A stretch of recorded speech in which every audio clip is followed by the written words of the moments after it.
Olá, seguidoras, seguidores e ouvintes do nosso podcast Paciente 45, podcast que entrevista profissionais da saúde e especialistas em diversas áreas. Eu sou a Japa Mantovani, a sua host, e hoje, com muita alegria, eu recebo aqui a doutora Seres Canali, especialista em vários nichos da psicologia.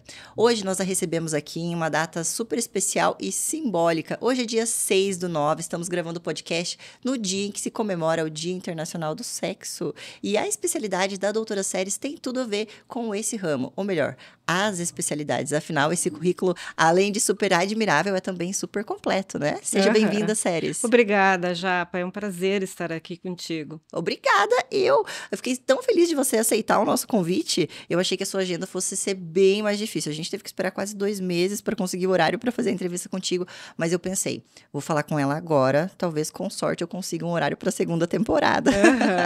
Mas conseguimos a tempo ainda da primeira temporada e eu tenho certeza que a tua entrevista vai bombar nas nossas páginas. Afinal, é um assunto pelo qual muitas pessoas têm uma curiosidade exacerbada. E no dia a dia é um assunto em que a gente não toca muito, a sexualidade humana, né? É o tabu humano, né? Para algumas pessoas é tabu, para mim, por exemplo, quando a gente fala em sexualidade, para mim me dá uma leve euforiazinha, uma curiosidade diferente, um ânimo, sabe? Querendo saber por que estão tocando nesse assunto, qual é a novidade da vez. Mas para algumas pessoas cria um muro, né? Um bloqueio quando a gente toca nesse assunto. Um gelo por dentro, né? Eu não consigo descrever assim, porque eu não sinto, mas realmente... é o que eu ouço muitas pessoas dizerem, sabe?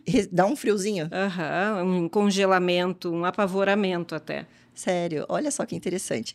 Conta um pouquinho pra gente como começou a sua história acadêmica, de onde você veio. Afinal, você não fez faculdade em Cascavel, né? Fez em Passo Fundo. Sim, eu sou natural do Rio Grande do Sul, né? Passo Fundense.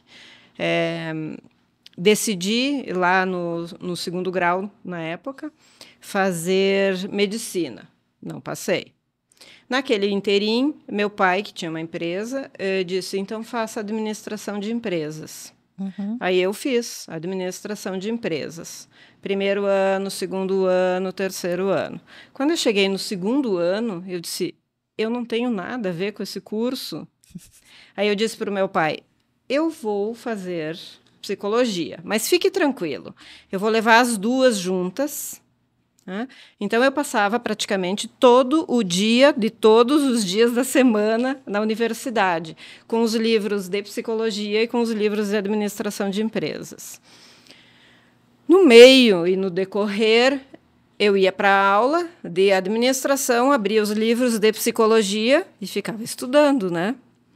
Aí, um dia, um professor de contabilidade 1, que era o contador do meu pai na empresa, chegou para mim, bateu no ombro e disse assim, Canali, está na hora de tu dizer para o teu pai que esse curso não tem nada a ver contigo. Deixa de gastar o dinheiro dele aqui pagando esse curso e vai fazer o outro. Aí me ensaiei e prometi que um dia voltaria para a administração de empresas, para administrar os negócios da família, né? Promessa não feita. Não Mas cumprida. sabe que nunca acho que possa ser um curso sem valia. Porque é muito interessante. É como direito. Muitas pessoas falam, é uma faculdade para a vida.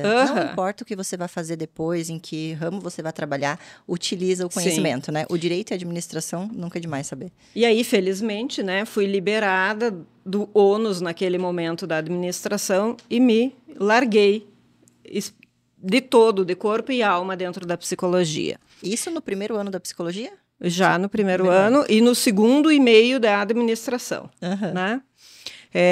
Pois bem, toda a minha formação, eu sempre fui muito dedicada, sempre gostei de fazer muito curso. Eu, recente entrado na psicologia, já estava participando de congressos, indo para eventos e tudo mais. E essa ânsia por saber e saber mais sempre me acompanhou. No decorrer da universidade, quando foi chegando perto do 5º ano, os meus estágios já me chamava muito a atenção a sexualidade. E casualmente, eu sempre atendi muito homem, né? E eu via a dificuldade desses homens em falarem de sexualidade. Eu tinha um orientador naquele momento que também dizia, eu também, como profissional, tenho muita dificuldade nesse tema. E eu disse, então é esse. saí... Você gostou de desafios e do que era um tabu, do que era difícil para os outros desde o Para começo. ter uma ideia, o meu TCC foi sobre, hoje, disfunção erétil. Naquela época, o título era impotência. Porque era o nome que se dava, Sim, né? os então, termos antigamente eram muito pesados, pejorativos, né? Então, pense isso, 32 anos atrás, esse ano vai fazer 33 anos que eu sou formada, né? Para fazer o TCC, eu tinha que encomendar livros em Porto Alegre e eram pouquíssimos as traduções para o português, né? Então, era uma busca tão complexa e eu disse, esse assunto me interessa muito. E acho que até a dificuldade, ela também marca aquela vontade de falar, não, então, já que é difícil, eu vou fazer. Para mim, quando eu me deparo com uma dificuldade, eu falo, vou fazer. Isso não é um empecilho, vamos lá, vamos buscar. É exatamente o ponto de desafio, né? Isso, o desafio, né?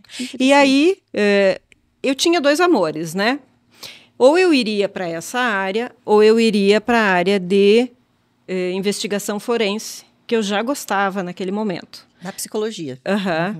Era uma coisa também pouco falada no Brasil na época. Era muito aventada na Alemanha, tanto que eu fiz 2 anos e meio de alemão nos últimos anos de faculdade para me preparar para ir para a Alemanha. Olha só. Estudei. Uma amiga minha foi para a França fazer terapia de família e eu iria para a Alemanha. Tudo combinado entre nós, né? Chegou no final, meu pai disse, não vai. Não combinaram com ele, esqueceram de combinar com ele. Aí ele disse, fique aqui. Aí tá bom, né? Então fui para a sexualidade, que era a minha tão grande paixão também. E aí, procurando, encontrei já essa especialidade da primeira turma de sexualidade da UERJ, que fez uma extensão em Curitiba. É como hoje faz-se aqui da FGV, Sim, né? Cascavel tem, né? Uma extensão. Então, naquele momento, era da UERJ, do Rio de Janeiro. Os professores eram os primeiros sexólogos do Brasil. Olha, que muito novo, né? Tudo muito novo. Veja, a sexualidade no Brasil, ela tem cerca de, no máximo, 50 anos. Então, eu já estou há 32 nisso, né? Eles estavam trazendo tudo. Sim. E eu acho muito interessante contar isso, porque quando eu cheguei aqui, há 32 anos atrás, esse assunto era absolutamente desconexo da cidade, né? Porque uma cidade interiorana, com uma cultura tradicionalista bem sulista, né? E conservadora, toca num assunto assim, né? Se alguém fala... Eu lembro, sabe o quê? Vou compartilhar com o pessoal aqui de casa. Eu já fui paciente da doutora Séries, antes dela ir para Itália, para finalizar o mestrado, e a gente parou de fazer os nossos atendimentos. E, na época, eu já fazia um trabalho de digital influencer bem no comecinho, quando ainda não se chamava digital influencer, né? Era um trabalho de blogueira, comunicadora, modelo. E eu compartilhava minha rotina nas redes sociais. E chegava um dia da semana, não lembro qual era, que eu tinha sessão com as séries. E daí eu falava, opa, hoje minha rotina vai ser assim, tô fazendo tal coisa, coloquei tal roupa, porque mais tarde vou aqui, vou ali, e vou na psicóloga, vou na sexóloga. Quando eu colocava um postzinho, ou fazia check-in no Facebook, na localização, minhas amigas pensavam, meu Deus, por que ela vai na sexóloga? Primeiro, que para muita gente, talvez com um nível de instrução um pouco mais baixo, ou também pessoas mais velhas, né? Sim. Não velhas necessariamente na idade, mas na maneira de pensar também, né? Pensavam, por que vai tanto no psicólogo, né? E sempre era o quê? Uma busca de se autoconhecer, de evoluir como pessoa, de resolver os conflitos internos e externos, enfim, né? Viver melhor. E daí, quando eu falava que eu ia numa sexóloga, todo mundo pensava, mas você tem problema? Você tem alguma coisa, você parece tão bem, tão feliz. Ou perguntava, você acha que você é sapatona? Eu falava, não, gente, não tem nada a ver com isso, não. Eu vou lá porque eu gosto, porque é legal. E você é uma muito boa psicóloga, terapeuta, além, né, de ter todas essas especialidades e esse conhecimento. Teu atendimento sempre foi ótimo. Eu imagino eu, com 20 e poucos anos, atualmente, e falando a respeito de ir numa sexóloga, já causava um frisson na internet. Imagine você quando chegou. Vamos falar em termos de números agora, né? Eu dei uma estudada ali superficial na carreira das séries para poder falar com propriedade aqui para vocês. Pessoal, currículo admirável. Todo mundo que gosta de conhecimento, que gosta de se aprimorar e que tem, assim, uma meta de ser um profissional reconhecido, de sucesso, com posicionamento bem firmado, assim, admirável, construir uma carreira e deixar um legado, eu acho que se olha o currículo das séries, fica admirado, assim, babando ou pensando, vou fazer também, ou já fiz e posso fazer mais. Porque o currículo dela é incrível. Ela tem de anos de experiência o que eu tenho de idade, sabia, séries? É mesmo? Você se formou em 91, né? Aham. E eu nasci em 92, que foi quando você começou os atendimentos já com uma especialização aqui em Cascavel. Eu nasci em 92, a série já estava atendendo, já estava formada. E pelos números aproximados, eu achei esses números meio modestos, viu? Mais de 2.000 pacientes atendidos. Então, são mais de 30 anos de experiência clínica e ainda mais de 2.000 vidas tocadas e transformadas, né? Sim. É muita diferença, muita mudança, né? Você trouxe essa mudança contigo para Cascavel e para toda a região já há muito tempo. Né? Sim, eu me sinto bastante lisonjeada por poder ter aberto esse campo em Cascavel, né? Então, veja o tamanho do preconceito, se nós estamos falando quando tu foste lá. Quando eu cheguei, alguns profissionais da cidade, sabe que me perguntaram? Você é prostituta? Não sim, pode. Sim. No meu pior pesadelo, eu não imaginei alguém te perguntando isso. E profissionais da área da medicina, da psiquiatria, porque não sabiam o que um sexólogo fazia. Eu vou precisar até me hidratar depois disso.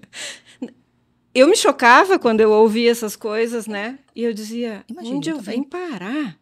E eu dizia, tá aí. Olha o trabalho que eu tenho a fazer com todas essas cabeças. E, de fato, todos estes, no decorrer da vida, vieram me dizer inúmeras vezes, puxa, me desculpa, viu? No começo eu tinha uma visão tão errada. Hoje eu não viveria na minha profissão sem o teu apoio profissional na sexualidade do meu paciente. Tá? Então, esse reconhecimento e, de fato, a forma com que as pessoas hoje enxergam, né? Então, esse foi a minha primeira bandeira, né? Trazer um referencial correto, ético e tudo mais. Uma coisa que, quando a gente pensa, né, a minha geração, vou falar assim, quem tem 30 e poucos anos, ou até quem tem menos, né, e sempre viveu o mundo da internet, o mundo digital, assistir TV, acessar YouTube, canais, páginas de notícia e tudo mais, né? Quando o pessoal traz o assunto da sexualidade, muitas vezes a sexualidade é atrelada ao humor, atrelado ao pejorativo, atrelado a um drama em cima daquilo, né? E nunca há um contexto informativo, há um contexto de conscientização, ou então um contexto educativo. E quando eu imaginava, né? Você mudou totalmente meus paradigmas. Quando você imagina, na maioria das vezes, alguém que é uma sexóloga, alguém que trabalha com sexualidade, você imagina já uma pessoa mais muito altiva, extrovertida, que fala, que brinca, que sabe? Porque hoje na internet, na mídia em geral... É isso que se vê, né? Esse é o personagem mais recorrente, né? Alguém que fala piadinha, que tira dúvidas com brincadeiras e tudo mais. E quando eu conheci você, eu vi, primeiro, diferente, né? Uma mulher bonita, que fala super bem e séria, sabe? Algo assim, um pouco mais ético mesmo, como você fala. Porque muitas vezes...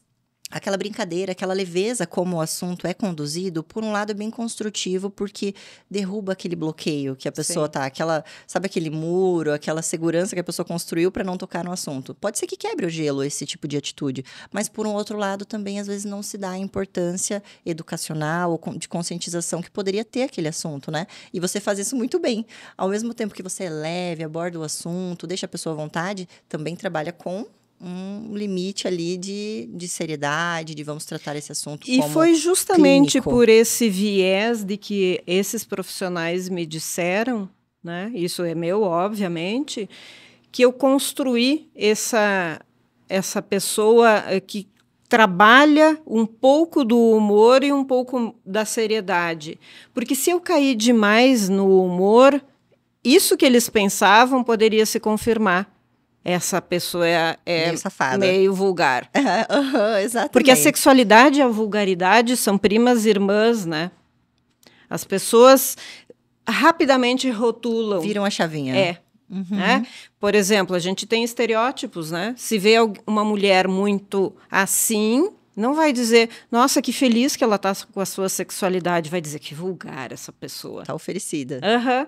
Então, é muito tênue esse limite, né? Então, conseguir andar nessa linha para que não seja mal vista, já que já existia um preconceito, né? Eu acho que fez total diferença nessa construção. E é uma construção que você fez em um tempo em que as mulheres não tinham a voz e a vez que tem hoje em dia, né? Por exemplo, uma mulher da minha idade, se vai tocar num assunto, hoje em dia a aceitação é completamente maior e mais abrangente, até em termos de público, idade, faixa etária, classe social, as pessoas estão mais abertas a conversar a respeito, né?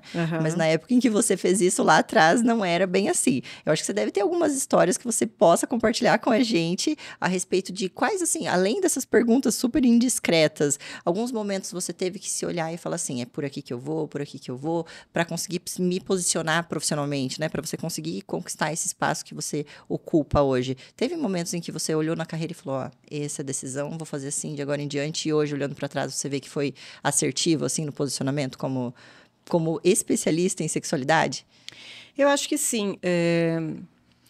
Sempre me propuseram, pelo fato de ser uma coisa diferente e nova, parcerias, né? E pode ver, eu trabalho muito sola. Eu nunca aceitei parcerias escancaradas. Porque pode ser que qualquer deslize desse parceiro afete o meu nome. Sim. Né? Então, eu prefiro andar muito mais nessa minha construção séria, né, e ética, do que essas parcerias que podem minar a minha credibilidade. Né? Então, foi uma escolha, sim. Muita gente pergunta, nossa, mas por que você não criou um instituto, uma clínica, não sei o quê? Sim. Porque eu quis ficar assim, né? E eu acho que para o assunto que você trata, quando você chega para tocar num assunto tão íntimo e que para algumas pessoas é sensível em termos de dolorido mesmo, né? Você também espera um pouco mais de intimidade e talvez o jeito que você atende, como você conduz o atendimento clínico, facilite muito, sabia? As pessoas dizem, né, quando vão marcar, eu vou encontrar alguém na sala de espera. Hoje ainda. Tem pessoas que entram no andar e fingem que vão entrar na sala do vizinho. Para não serem vistos. Até que a porta do elevador feche. Então, é contra isso que eu proponho para o paciente. Venha para cá para poder ficar tranquilo se ele sair ali na sala de espera e tiver 15 pessoas sentadas. Não, eu acho que a descrição também faz parte dessa especialidade, né? Para funcionar da maneira que funciona para ti, né? Que não é algo que eu vejo, comparo, é impossível não comparar, né, as referências. Você faz um trabalho ético, sério, responsável, educativo e de conscientização, né, de educação de uma maneira geral. Não combina com algo que é público, escancarado ou talvez desbocado, né? É muito bem feito. E por falar em bem feito, vamos contar mais um pouquinho dessa sua história toda. Você se formou em Passo Fundo. Depois de escolher essas mudanças todas. E você foi fazer esse projeto de extensão com o FRJ em Curitiba. Sim. E como que você encontrou Cascavel? Conta pra gente. Nessa época eu já estava namorando meu marido, né? E ele havia sido transferido para cá. Ele é da área da engenharia agronômica. E foi definido que essa seria a cidade dele, né? E aí eu vim para cá para conhecer. Eu abri uma Atlas naquela época, né? Atlas.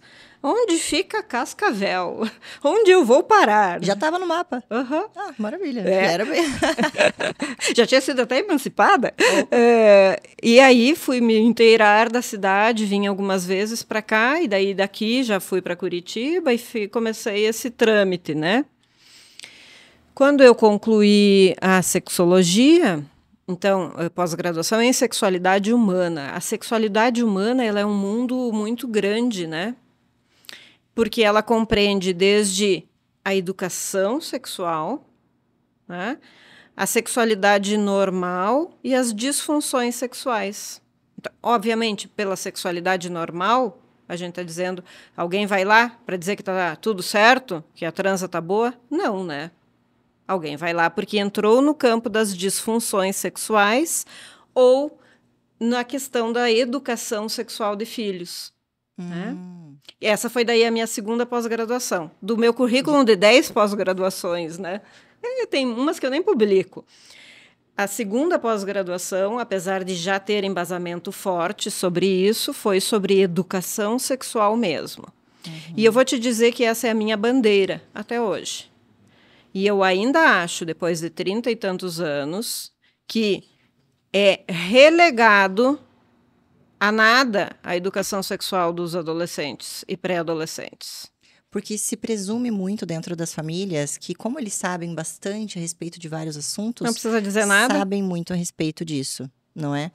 Na minha família não foi assim, mas convivendo com outras pessoas, mesmo com um nível de escolaridade, de cultura ou até social, às vezes mais elevados do que o nosso, eu via assim que faltava informação, faltava uma educação, até com cuidado consigo mesma, autoconhecimento do seu corpo. Desenvolvimento, né? Isso, eu percebia que umas amiguinhas ou até umas parentes mais distantes, assim, não tinham aquilo.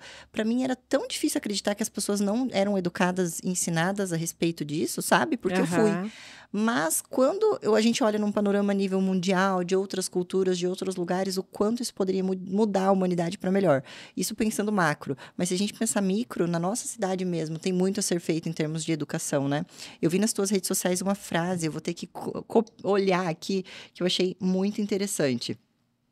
A educação sexual sempre será a alternativa mais inteligente, não a mais fácil. Porque realmente a educação é aquele momento em que tá tudo bem, tá tudo legal na família, tá tudo legal dentro de casa, e você vai puxar um assunto diferente, que não é o assunto do tempo, não é o assunto que tá passando na TV, não é o que tá na mesa do jantar. Mas às vezes pode ser o assunto que tá passando na TV. Pode? Pode. Como? De um filme, de uma notícia, de uma Aproveita situação. Aquele gancho. É aí que as famílias não aproveitam, Andressa. Sim, deixam de passar, deixam de perder, e, aliás, e perdem, né? Deixam de ganhar. Deixam de ganhar e perdem a oportunidade de falar com os filhos. Então, existem 3 tipos de educação sexual. A do silêncio, que é essa que passou a cena, todo mundo faz cri, cri, cri, né?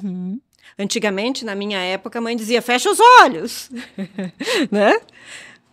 A da repressão, que diz, viu, essas meninas aí de fora são tudo umas... E aí vão os aditivos, né? E a terceira educação sexual é a que, de fato, explica alguma coisa. Felizmente foi essa que tu tiveste, né? Sim. Mas a grande maioria está na primeira ou na segunda, né? E ainda hoje. Por quê? Porque na medida que os adolescentes começam a ter interesse, começa na infância mesmo, né? Claro. Com as curiosidades sexuais. O que é diferente menino de menina? O que menino tem? O que menina tem? Né? E que aí os pais já começam a se embananar para responder. Sim. Né? Eu lembro, meu irmão, quando tinha uns 5 para 6 anos, eu não sei se foi na escola ou onde que ele ouviu, a gente tava assim, sabe, roda de pipoca e chimarrão, e ele pequenininho entrou no meio de todo mundo e falou pra minha mãe, entrou assim, mãe, puxando minha mãe, o que é um orgasmo? Gente, todo mundo que sabia, congelou. Nós assim, com 10, 12 anos, os meninos assim, ó, ninguém pode saber que eu sei, sabe? Assim, mesmo que na nossa família pudesse falar, pudesse, tudo aquilo foi assim, minha avó, de onde estão te falando isso, Paulinho? Tudo, sabe? Corrigindo ele, daí minha mãe não. Explicou pra ele, sabe como? Sabe quando você tá bem apertado e você segura pra fazer xixi, você chega em casa, vai lá e faz xixi, faz assim, ó. É isso. E ele olhou pra minha mãe e falou, tá bom. E foi, sabe? Imagina uma mãe que ela não recebeu essa educação, que ela não sabe também, que tem esse bloqueio, passar pra frente. Então, aí começa difícil, né? A dificuldade, porque pega nos conceitos pessoais de cada um e na experiência vivida daquela não informação. Né? Então, a construção da sexualidade, ela passa por tudo aquilo que foi aprendido. Né? E se eu não aprendi, como que eu vou retransmitir? Então, também vira uma cultura geracional, por exemplo, de perpetuar aquela educação se não existe uma intervenção externa, por exemplo, da escola ou da sociedade? Sim. Mitos são perpetuados, né? Crendices também, tabus. Quantas famílias não disseram que não pode lavar cabelo na época da menstruação? Sentar em banco quente. Uhum. Você acredita que eu Se fico limpar nervosa... com toalha que não conhece. Ah, essas não minha família não tinha. Mas sabe, isso de sentar no banco quente eu tenho nervoso até hoje. Sabe, de você senta num lugar quente, eu penso, ai, não pode. Mas eu penso, ai, nada a ver. Nada a ver. Mas tinha isso de não sente num banco quente que engravida, que sei lá o que mais que acontece. Mas tu entende como é construído? Na hora que isso se estabelece para alguém, esse alguém passa a entender que é uma criança, que aquilo é uma verdade. Sim. Né? E essa verdade se perpassa por anos a fio, até que ele começa a confrontar. E se não confronta, isso se mantém. Passa adiante até a informação também, né? Existe um fenômeno na psicologia, né? Ou não sei se é uma crônica, que é quando os macaquinhos um vê o outro fazendo, daí depois eles só passam a informação adiante de que não pode. Não precisa mais viver a experiência completa. Uma repetição, alguma coisa? Tipo, alguém aprendeu com esse erro, não vou errar para aprender. Mais ou menos isso, né? Isso. E daí vai ficando uma informação que não é verdadeira, né? Então impacta naquele indivíduo que recebeu tudo isso, que não conseguiu trabalhar, que vai ensinar alguma coisa para os seus filhos. Ou então, esse indivíduo que não recebeu informações, que começa a ter dificuldades com a sua parceria, né? E aí não sabe lidar com... Porque a gente está falando de sexualidade e sexo. Sexualidade é o grande, é o sentar no banco quente, é sexualidade. O transar e o orgasmo é sexo.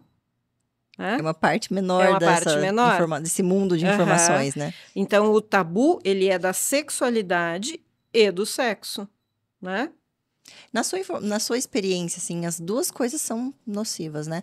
Mas a falta de orientação, que é a do silêncio, ou então essas orientações confusas ou com crendices e tal, qual das duas é pior a longo prazo ou no resultado dentro da educação? Eu acho que é a do silêncio, Andressa. A do silêncio é mais nociva? A do silêncio. Porque ela é que faz essa pessoa não procurar ajuda, não dizer para o ginecologista, não conversar com a cunhada, parenta, qualquer coisa que seja, ela vai guardar para ela. Então, ela é muito mais silenciosa e danosa, sabe? Então, eu vejo, por exemplo, olha só, nesse trabalho, né, de convencer e orientar profissionais da nossa cidade de que a sexualidade era importante eles perguntarem para o seu paciente, né, para de conseguir dizer, existe um profissional que fale disso, porque não vai ser fora de um consultório médico, psiquiátrico, ginecológico ou urológico que o cara vai falar sobre isso, né? Não. Vai ser num desses? Vai. E às vezes, quando você tem um baixo nível de autoconhecimento, ou de coragem, ou até de força, reunir força para colocar aquilo, não é para sintetizar aquilo, você deixa uma brecha pequena para o profissional da saúde entrar, né? Sim. Por exemplo, você fala assim, então às vezes dói, mas não é muito. Vamos levar mais um tempo? Né? E daí, se o profissional não insiste, como assim às vezes? Quando? Em que circunstâncias? Que noção você tem de propriocepção, assim? Se o profissional não entrar nessa brechinha e cavar a informação e trazer o paciente para fora, tirar ele da caverna, a pessoa não vai. Então, um profissional, mesmo que não seja especialista em sexualidade, faz muita diferença, né? No diagnóstico e na melhora da vida do paciente. Né? Sim. Então, pelo minimamente ter uma escuta, né? Que capte aquela dor para dar uma vazão para aquilo. Não vai tratar, porque não é a área dele, mas que pelo menos encaminhe, né? E veja, contando essas pérolas que eu já ouvi de profissionais, né? Os pacientes diziam assim, nossa, mas por que meus médicos nunca me indicaram? Olha quanto tempo eu teria sofrido menos. Sim. Né? Ou então outras coisas que as pacientes dizem, puxa vida, sabe o que o médico disse para eu fazer? Tomar um porre. E pronto, resolvia meu problema. Meu Deus. É um absurdo, né? Um profissional da saúde recomendar algo assim. Não. Então, veja, isso, por mais... É um trabalho infinito. Porque sempre existe alguém que não quer falar sobre isso, né? Então é um trabalho infinito. Eu vou morrer falando sobre isso. É um trabalho, não, tomara que você viva falando sobre isso bastante primeiro, tá? Sempre Porque assim, eu vejo que é um trabalho infinito em vários aspectos. Primeiro, porque sempre estão se formando novos profissionais que vão estar ali no atendimento 1-a-1, no atendimento no desenvolvimento humano, e esses profissionais sempre terão algo a mais para fazer, né? E nesse aspecto, seja por um adulto, por uma mulher casada, por um homem, por um menino, por uma criança, né, que ali precisa de orientação, de educação, de conscientização, de tudo, um adolescente que está em formação, se tornando um adulto, daí vem aquela carga hormonal, responsabilidade, o peso social, o ego, tudo, né?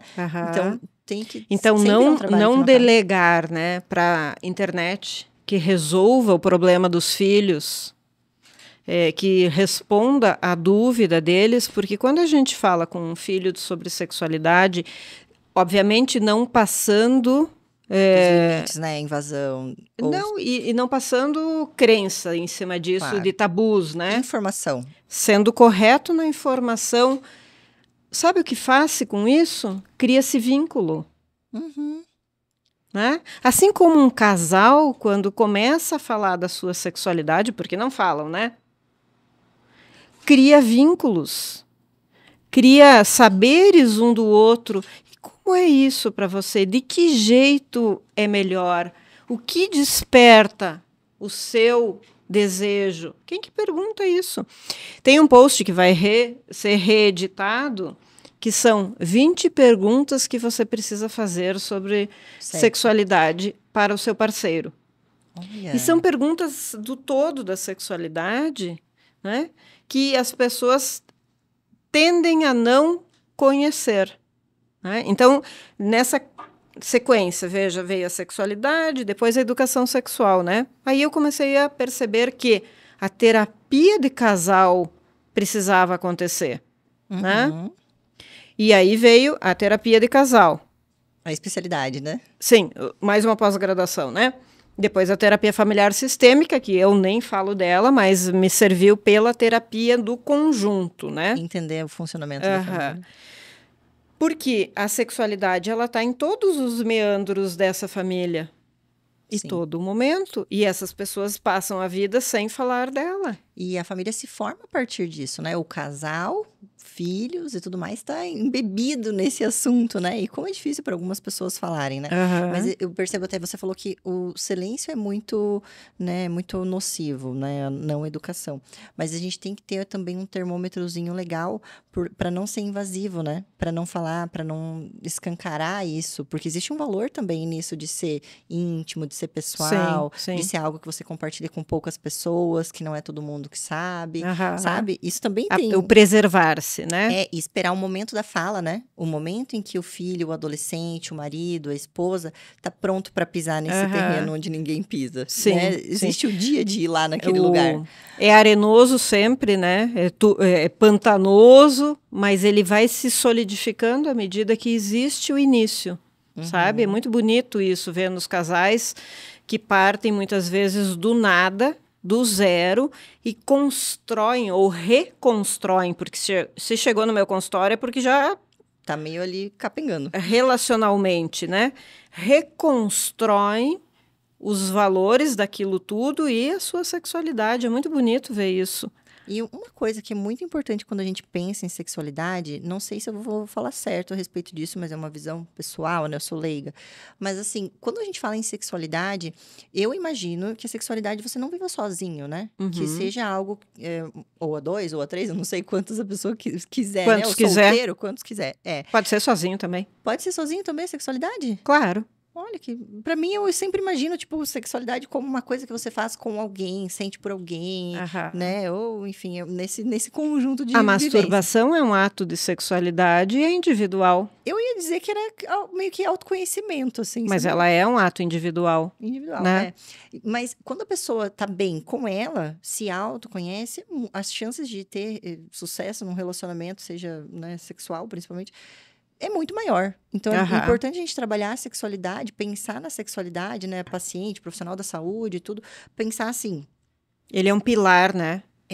estrutural da vida do indivíduo. São vários braços, né? Primeiro você começa com uma sexualidade sadia e um conhecimento a respeito de sexualidade lá na base, a respeito de consentimento, a respeito de gênero. Um pouquinho antes, autoestima. A autoestima de dizer sim, dizer não, eu sou um ser individual, meu corpo é meu. De né? se achar bonita, de não se achar, de se achar atraente, de não se achar. Começa lá na pré-adolescência, quando o adolescente começa a ter interesse em despertar alguma coisa em outro. Em ser interessante, ser amado, desejado. Então, ali começou a sexualidade nessa inter-relação que tu está dizendo.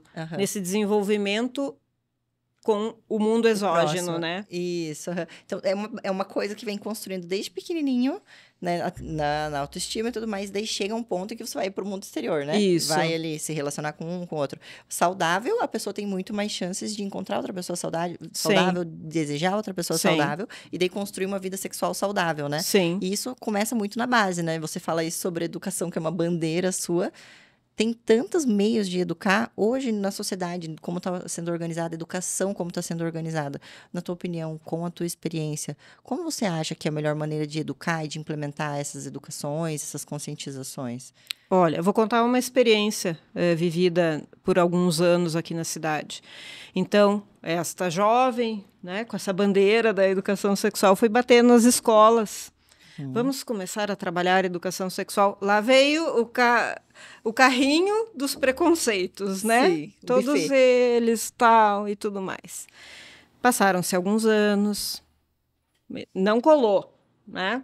Portas fechadas. Imagina na minha escola falar sobre esse assunto. Vou abrir as portas do caos, né? Pandora, caixa de Pandora. O medo, né? Do que os pais podem dizer, né? Passaram-se alguns anos,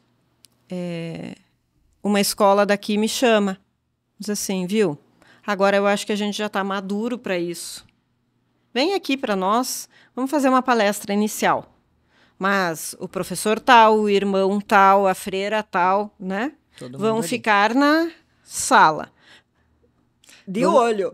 É isso que eu ia dizer, fiscalizando ali, né? Qual é o seu limite aí na fala, né? É aquilo que a gente falava lá atrás, entre o sério e o vulgar. Passei no teste, Andressa. Conseguiu equilibrar. Não, passei no teste deles, né? Passei no teste. Implantado um programa de educação sexual para pré-adolescentes na escola. Nossa. Durou 3 anos. Né? Foi o máximo. Então, era num contraturno, ia quem queria, todos queriam, né? Mas alguns dos pais não deixaram. Que pena. E aí, o programa, pelos pré-adolescentes, foi o máximo. Mas incomodou os pais demais. Em que aspecto poderia incomodar? Eu não consigo imaginar. Um dia, uma mãe chega para mim e diz assim, olha, a minha filha está chegando em casa feliz, contente, contando coisas com a maior naturalidade sobre esse tema. Que bonito ver isso, mas eu não aguento. Então, me incomoda tanto, eu prefiro tirá-la do programa do que ela se manter aí. E aí eu disse para ela, viu, então é você que precisa resolver problemas. Né? Deixa sua filha não criar problemas. E ela tirou a filha. Né?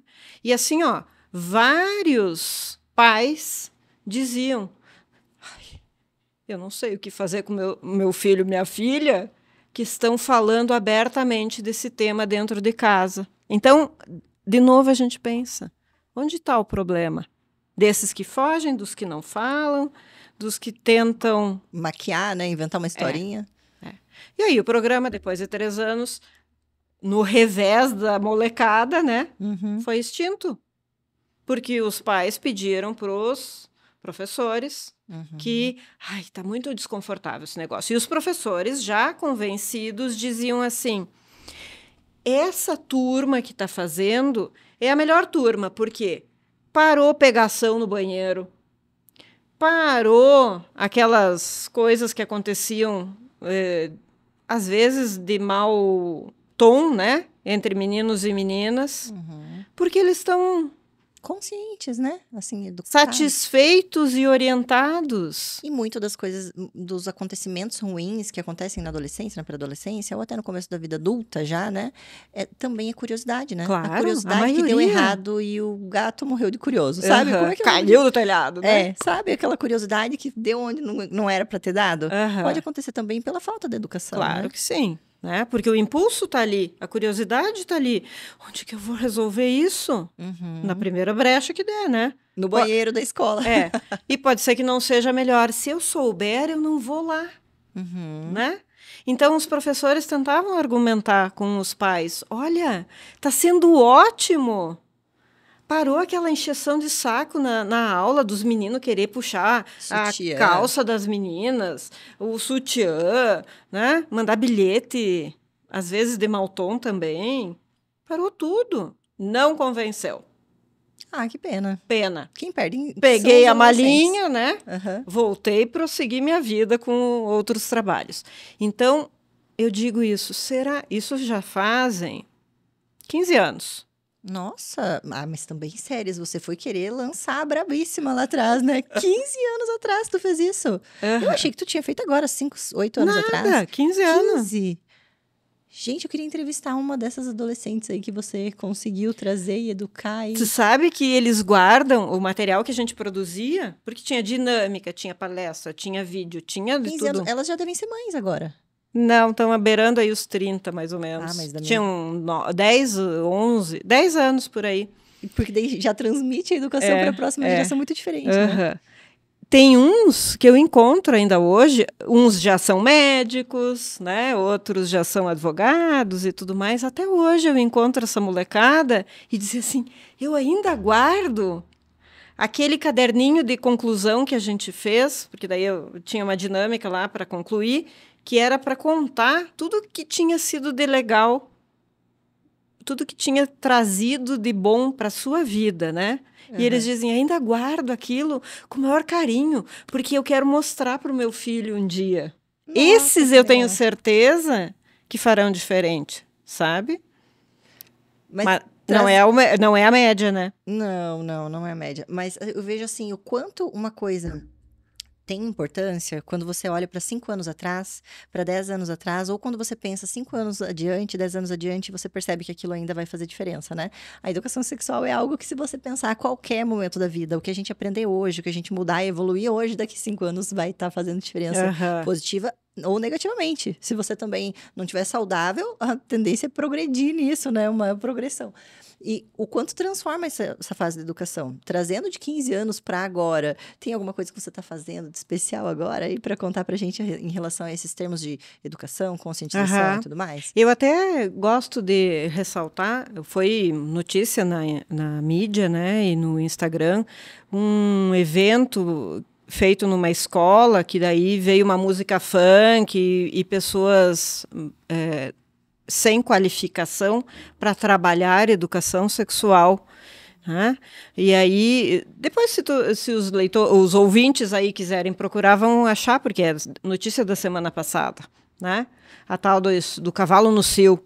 Ai, não, ainda bem que eu perdi essa. Não ganhou nada em ver. Então, eu diria assim, não é mostrando algo sem construção que a gente vai educar. Porque para cada faixa etária é uma fala específica, é um momento de dar uma informação de um jeito, de outro jeito, porque é uma construção. Né? Eu me sinto muito feliz esse ano. Depois a gente vai chegar na história do mestrado, os crimes e tudo mais. Mas este ano, em parceria com o Nucria, que é o Núcleo de Atendimento às Crianças e Adolescentes Vítimas de Crimes Sexuais, comemorativo ao Maio Laranja, nós fizemos um trabalho com 800 crianças em escolas do município de Cascavel, os CEMEIs, levando, então, essa parceria técnica, né? Eu, como consultora técnica, os policiais e investigadores trabalhamos juntos para levar a informação. E foi uma coisa brilhante, porque nunca alguém dentro da Polícia Civil havia feito isso, né? E estudado como fazer, de que jeito fazer e o que falar para tal faixa etária, tal faixa etária e tal faixa etária. E eles com a experiência do que é que dá errado. Então, assim, não é alguém qualquer, é um policial. Para uma criança, um policial... Autoridade. É um Deus. E que bom que seja, viu? Sim. Esse policial lá dizendo, olha, eu atendo na delegacia crianças que são vítimas porque fizeram, se expuseram, não cuidaram isso, não sabiam daquilo. E isso casou com a minha fala, né? Então, assim, foi um trabalho tão lindo que a gente vai seguir ano que vem e para os próximos. Virou um casamento agora, né?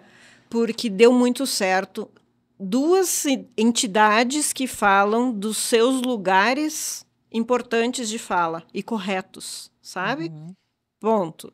Então, esse foi o meu último... A minha última abordagem de educação sexual esse ano, né, nesta parceria. Depois eu conto outras que vêm com o próprio Nucri aí, né? Quando a gente pensa em sexualidade, eu trago muito para esse viés da saúde, qualidade de vida, felicidade, bem-estar.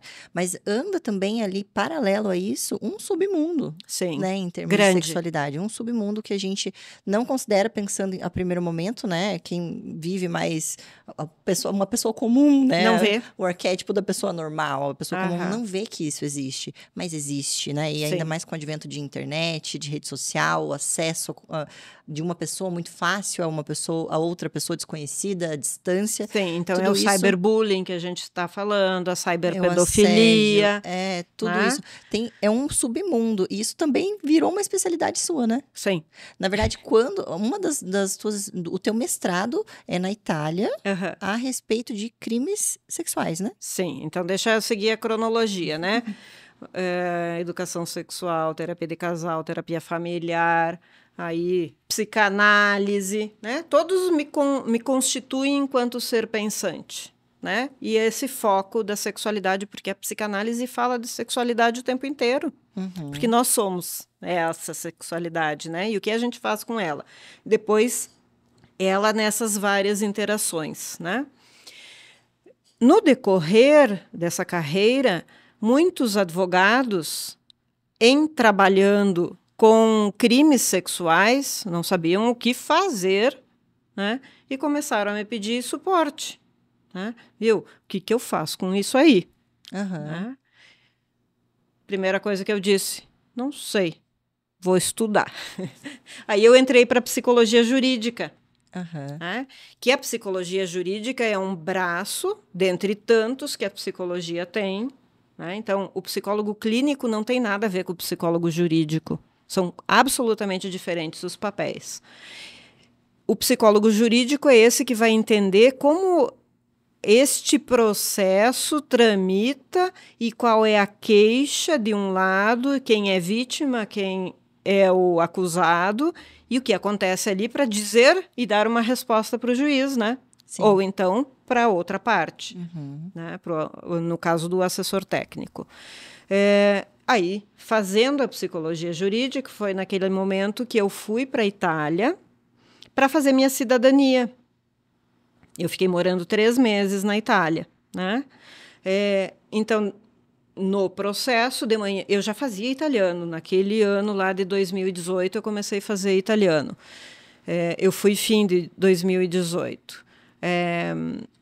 De manhã eu fazia aula de italiano, mas eu já tinha um nível muito bom, por conta dos meus antecedentes familiares, né? Que era uma fala comum em casa. E à tarde eu ia para a universidade. E aí eu me inscrevi nesse curso que é de Criminologia dos Crimes Passionais. É um pós-graduação que foi condensado em 3 meses, full time. Eu sei como é, eu fiz também no direito, uma maratona, né? Em italiano, né? Uma delícia, uma delícia. Então, eu acho muito agradável o italiano. Lindo, né? É muito bonito. É piacevole. Quando eu concluí o curso, depois trouxe a minha cidadania embora, eu disse, viu, mas... Eu digo assim, para qualquer um hoje que me pergunte, estude fora do Brasil. É transformador. Abre a possibilidade de ver o que o mundo está fazendo além do nosso bairro, né? E aí eu pude ver assim, que nós, dentro da psicologia jurídica, estamos 25 anos atrás da Europa. Muito tempo. É muito tempo, muito tempo. Então, eu disse, meu próximo curso já está aí, né? Comecei a mexer palitos e tudo mais, e aí eu ingressei no mestrado, numa instituição italiana, né? Aí o mestrado, sim, é em criminologia, psiquiatria, psicologia do sex offender, que são os ofensores sexuais. Então, por ofensores sexuais, a gente entende desses que a gente está falando, o da internet, aquele que molesta crianças, aquele que abusa de crianças, aquele que faz stalking, né? Com um viés sexual também, né? Todos estes... Sex offenders, traduzindo para o português, seria o ofensor sexual. Aquele que agride, que dá um dano, que amedronta, que ameaça, qualquer um deles se enquadra nesse homens perfil. Ou mulheres, homens crianças... Ou mulheres. A gente não pode pensar só em agressor e no gênero masculino, né? E nem só em crianças, né? Em adultos também. Adultos são muito também. Vítimas, né? Sim. A gente, às vezes... O próprio assédio sexual... Sim. No trabalho, em vários âmbitos, né? Quando a gente pensa em assédio sexual, pensa muito em trabalho, veja até você. Mas, na verdade, isso é algo amplo, não precisa ser só no trabalho. Pode ser na sua academia, na sua faculdade, pode ser, né? No grupo religioso. Olha, no grupo religioso. Muito, ultimamente, né? Acho que a internet conectou muitas pessoas. Não é que a internet está escancarando, as pessoas estão se reunindo e tendo forças para escancarar esses escândalos. Né? Então, todo este universo... né? Que veio lá daquele pedido do advogado, me abriu este outro universo. Então, agora a gente está falando da sexualidade normal, da educação sexual, da disfunção sexual e da patologia sexual. Então, é uma gama muito ampla. A sexualidade, para mim, tem muitos vieses. Né? Então, a patologia sexual, que entra desde o crime mesmo, o crime de morte, né? Com requintes de crueldade, sadismo, masoquismo, estão ali circunscritos. As parafilias, que são muito próprias para crimes sexuais, né? Então, o Brasil está muito aquém disso, né? E aí, toda essa gama de informações me trouxe que a perícia para crimes sexuais na Europa é completamente diferente daqui. Tá? Então, o que eu fiz? Metodologia europeia para cá. Essa metodologia, processualmente falando, ela é aceita no processo legal brasileiro? Porque é um protocolo de análise apuradíssimo. Né?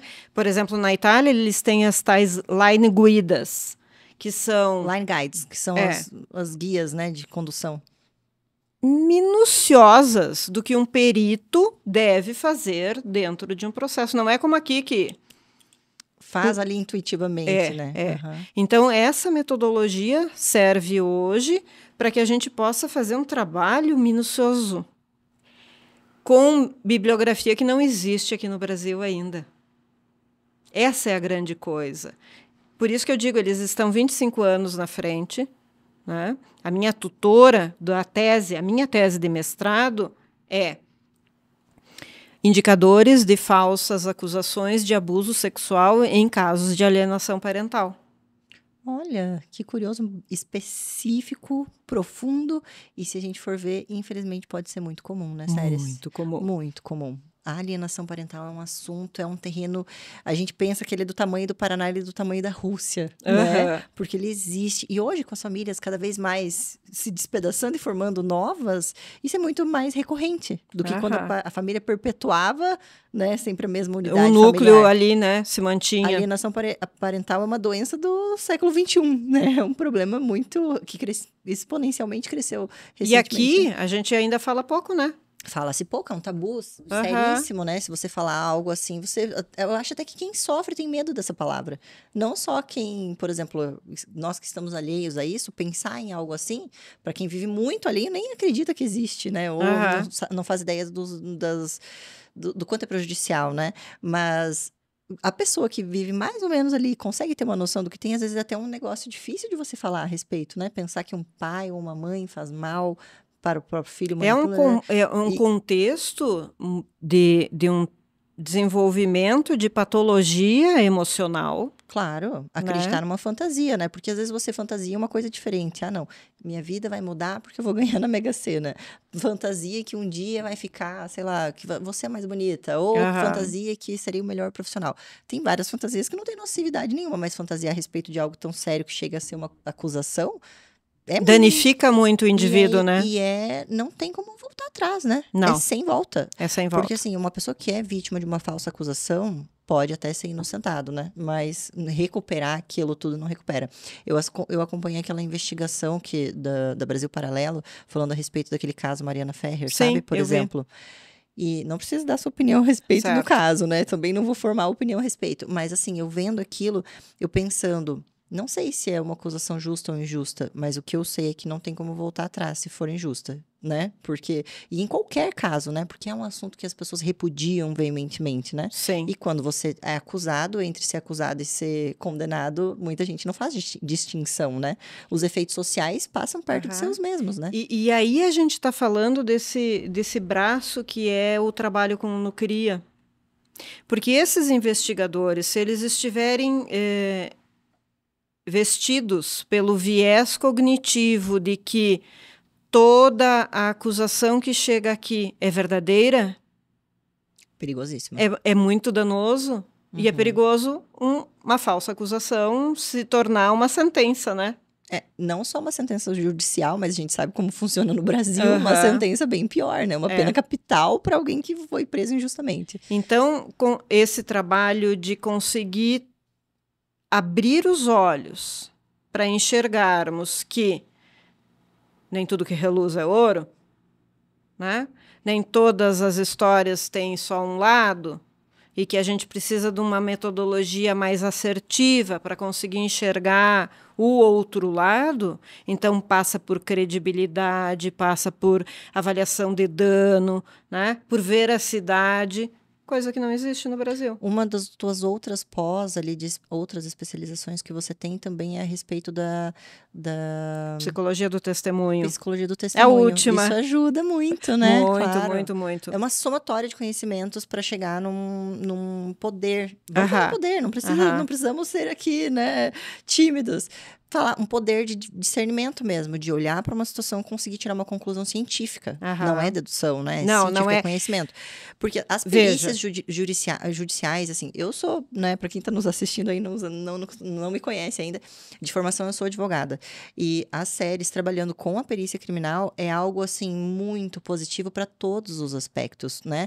Para o juiz, para o promotor, para o assistente de acusação que seja. Sim. É muito positivo uma perícia científica, né? Bem fundamentada, com conhecimento técnico. Porque o resultado, nem sempre no direito a gente procura a inocência, a gente procura a verdade, né? O promotor, por exemplo, ele procura a verdade. Ele não quer condenar alguém. Sim. Se a pessoa merecer, ele vai tentar condenar. Sim. Um juiz também, ele não quer dar uma sentença de pena para alguém, mas ele quer descobrir se a pessoa tem que receber essa pena ou não, se ela é inocente, né? E a perícia está ali a serviço disso.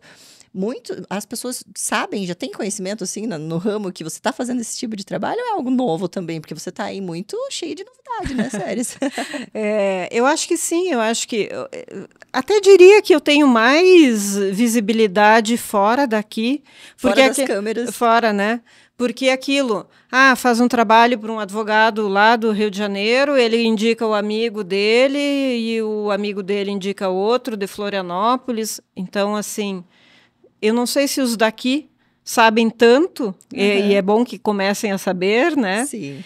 Mas sim, esse trabalho agora no CRIA, que a gente vai fazer, haverão braços.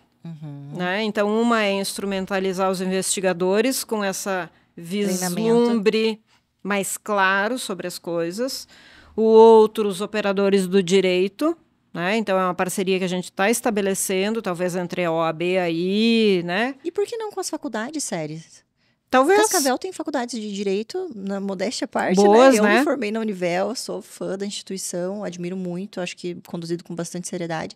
Acho que a FAG também, não fui aluna, mas conheço muitos profissionais que são egressos de lá e que são profissionais excelentes.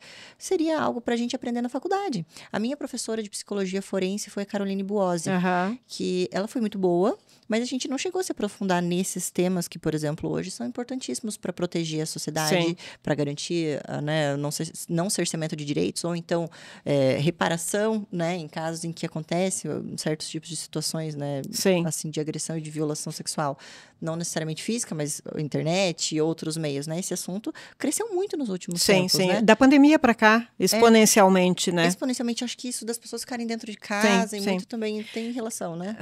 Eu acho que dentro da faculdade, quando você prepara, por exemplo, o teu trabalho, na minha opinião, eu vendo de fora e você me contando tudo isso, eu fico pensando que é como se você fosse um instrumento, né? Eu não, né, te objetificando, mas um instrumento de conhecimento. Quando você tem uma limitação de quantidades, né? Porque teu tempo é limitado, de colocar esse instrumento para, né, para servir, para informar, para tudo, pensando que você poderia informar outros profissionais da área da saúde, da área do direito, da área da polícia, do governo, né? Da fiscalização, do Estado em geral, né? Seria mais útil do que você atendendo caso a caso. Né? Claro que uma perícia bem precisa, que só você pode fazer, é uma questão de necessidade. É uma expertise, uma expertise muito específica que tem que ser você. Mas, para fazer um atendimento e um treinamento para apurar o olhar, por exemplo, eu olhando, vamos falar... Hoje tu já vai passar a olhar diferente. Olhar diferente, sabe? Você coloca um filtro na visão em que você passa a ser capaz de identificar aquilo, né? Você treinar talvez desde a faculdade já. Não né, quem é concursado ou durante a academia de polícia, isso ser uma matéria. É isso que a gente está construindo, né? Então, em parceria com a polícia, em parceria com a instituição da OAB, né? Da OAB também. Sim. Então, ainda estamos embrionando a coisa, mas haverá sequência. Isso comigo haverá sequência, né? Porque eu acho que sim, é fundamental. Então, de novo, trazer para cá uma nova forma de enxergar a sexualidade, o crime sexual. Tá na minha bandeira, né? Sim. Não vou deixar disso nunca.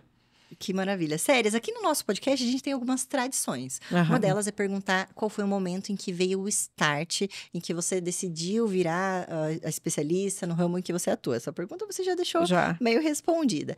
Outra pergunta bem tradicional aqui para nós é a respeito de... Existem momentos na carreira do profissional em que ele se sente tocado por uma graça. Para quem acredita, né, em Espírito Santo, ou em Deus, ou em energia, algo totalmente diferente, né? Que sobrepõe o bem, o mal, o bom, o ruim, naquela sensação de falar, nossa, isso que eu estou fazendo profissionalmente é o que eu devo fazer da vida, é para isso que eu vim ao mundo, ou é assim que eu vou tornar o mundo um lugar melhor. Você já sentiu isso provavelmente várias vezes na sua carreira, mas existiram momentos em que isso te tocou mais profundamente, que você poderia compartilhar com a gente? Algum momento em que a tua profissão te realizou de uma maneira, assim, super sublime? Eu acho que eu sou tão grata a momentos pequenos, né? Eu acho que todo dia, quando alguém diz para mim, puxa, eu não estava enxergando isso. Que bom que agora eu enxergo, que agora eu tenho melhores condições para lidar com tal, sabe? Eu sempre digo, a vida da gente é uma cestinha, a gente tem que colher de pequenininho. Né? E a minha cestinha diariamente fica cheia sempre, né? Porque as falas são tão importantes, porque a mudança não vai se fazer de coisas grandes. A mudança vai fazer de pequenas coisas, né? Então, eu fico contente com as pequenas coisas. Me sinto tocada, muitas vezes, em casos assim de extrema gravidade, né? Os suicidas, coisas assim, que esses dão um peso muito maior, né? Da responsabilidade de eu agir na hora certa. Eu fui para aquele parapeito daquela janela na hora certa. Você já fez atendimentos assim? Já. Sério, fiquei toda arrepiada. Sim. Já? Conta pra gente, não precisa citar nomes. Claro que não. Minha ética não permite, né? Sim, mas é que às vezes você tá tão à vontade que esquece, né? Não. Há um tempo atrás, né, uma pessoa muito depressiva, e sempre que eu atendo alguém que tem ideações suicidas, né? Então, quando eu Já fica uma atenção diferente. Quando eu identifico que aquela ideação, ela já não é um papinho só de, eu queria me matar, é uma ideação, eu tenho alguns combinados com os pacientes, né? Antes de fazer qualquer coisa, vai me ligar. Não importa a hora que seja, eu sou responsável técnica por esta pessoa. Né? E isso já aconteceu 2 vezes. Né? E fui lá. Onde quer que a pessoa estivesse. Uma num parapeito e outra numa beira de estrada qualquer aí. Né? Não importa a hora que seja, não importa... É meu dever. Né? É como o cara que constrói um prédio. É dever dele... Fazer a conta, estruturar. Então, quem entra no meu consultório é dever meu cuidar dessa pessoa, né? E eu não abro mão disso. Então, me sinto, nesses momentos bem específicos, assim, tocada, sabe? Eu fiz, me realizei. Você cumpriu o teu propósito. Esse é uma coisa, assim, muito importante. E outros, quando vem... Eu já tenho 3 gerações que eu atendi, de várias famílias. Porque eu atendi o vô, quando o vô era novo, né? Aí atendi os filhos do vô, quando estavam adolescentes. E hoje eu atendo os filhos do filho. Né? Porque também são adolescentes no início de vida, com problemas. E as famílias dizem, viu, mas ela lá resolveu para mim, então vai lá que resolve para ti. Ela já conhece a família inteira. Ai, que legal. A galera acha que conhece, assim, né, tão intimamente, porque conhece você intimamente, né? Isso é um reflexo muito positivo. E olha como isso é uma assinatura, né? Uma consolidação de qualidade do trabalho. Eu jamais indicaria um filho, uma mãe, para um neto, para alguém que não foi extremamente bom. Claro. Se não fosse 100%, eu não levaria lá, né? Ou ia buscar o novo para buscar o 100%. Isso é uma certificação de que teu trabalho está sendo muito bem feito. ISO 9.000 e alguma coisa. 9.000 e séries. Que delícia, séries. E tem outra pergunta que é super tradicional aqui pra gente também. Agora que você falou a respeito dos profissionais, outros profissionais do direito, outros profissionais do Estado que atuam junto contigo, essa pergunta fica meio também fácil de você responder. Aqui a gente costuma dizer que, dentre os profissionais da saúde, geralmente você tem alguém que você confia muito e que nunca chega a hora de dar o crédito, demonstrar essa admiração pela pessoa profissionalmente. E aqui, como a gente fala um pouco de vida pessoal, de história e muito a respeito de profissão e de trabalho, abre-se essa brecha para você dizer os créditos, sabe? Dar aquele reconhecimento especial para um profissional que você admira. Eu, por exemplo, sempre tenho em mente alguém que eu me modelo, que eu admiro, ou que eu digo, se eu tivesse que confiar em alguém em minha saúde, por exemplo, no ramo da saúde, confiaria na fulana. Sabe? Uma brincadeira para você, sabe, idealizar, assim, uma hipótese de, se você tivesse que confiar em um profissional da saúde, hoje você tem uma pessoa que você admira muito, acadêmica, profissionalmente, humanamente, falaria, essa pessoa eu admiro muito, um professor, alguém que você olha e fala, que profissional? Tem alguém que te vem à mente quando eu te faço essa pergunta? Sim, e eu posso até dizer os nomes? Claro, nesse caso pode. Eu acho que os pediatras dos meus filhos, porque passaram por problemas de pequenos, né? Que foi assim, aquela visão daquele momento para frente seria irreversível o caso, e a agilidade com que agiram foi fundamental. Né? Então, a doutora Ana Paula Bandeira e a Mafalda. Mafalda, sim, doutora Mafalda. Nossa, a Mafalda agora passando por tanta dificuldade, mas ela... As duas são grandes amigas, porque eu me jogaria para elas, viu? Cuida de mim. Eu confio em você. Esse selinho do eu confio em você, você acredita que algumas pessoas têm medo de se comprometer e dar para alguém? Porque você fica meio assim, mas se eu der e esquecer de alguém? Não, mas e se eu der e amanhã depois a pessoa pisar na bola? É um ato de confiança extremo, né? Você não quer associar seu nome com muita gente. Se você associou aí, deu aval nelas, com certeza são merecedoras. Inclusive, já fica aqui o convite para vocês virem contar por que a Séries confia tanto assim em vocês. Se ela confia, eu confio também. Séries, agora vamos à segunda parte da tradição do nosso bate-papo aqui. Para a nossa conversa não ficar tão conduzida, assim, ficar um pouco mais aleatória e mais leve, aqui tem algumas perguntinhas que são um pouco pessoais, um pouco sobre o ser humano que está por baixo desse jaleco das séries que atende na clínica tanta gente há tanto tempo. E aqui você vai sortear um assunto para a gente continuar o nosso bate-papo de uma maneira mais aleatória. Fique à vontade. Ok. Tomara que saia um assunto bem legal. As séries é não posso falar um poço, né? Mas um mar de conhecimento de tanto assunto interessante, né? Que dá até gosto de fazer essa entrevista com perguntas diferentes. Fascinação. Fascinação. A fascinação tem significados muito diferentes, né? Você, como psicóloga, sabe melhor do que eu. O que fascina um ser humano diz muito a respeito dele, né? Admiração, fascinação, sedução, elas andam todas bastante próximas, sabia? Não sabia. Essa palavra sempre me remete àquela música linda, maravilhosa. O meu corpo é luz, sedução, poema divino. Que era de uma novela que eu assistia quando eu era pequena, que falava de fascinação. A música é muito linda. O que me fascina? Me fascina nas pessoas, a história das pessoas. Eu adoro ouvir histórias, sabe? Eu acho que eu estou na profissão certa, né? Porque eu gosto de ouvir.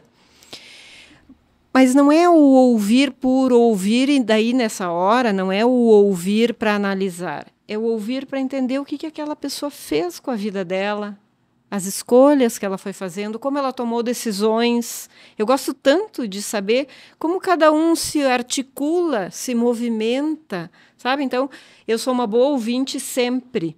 Fora do consultório também.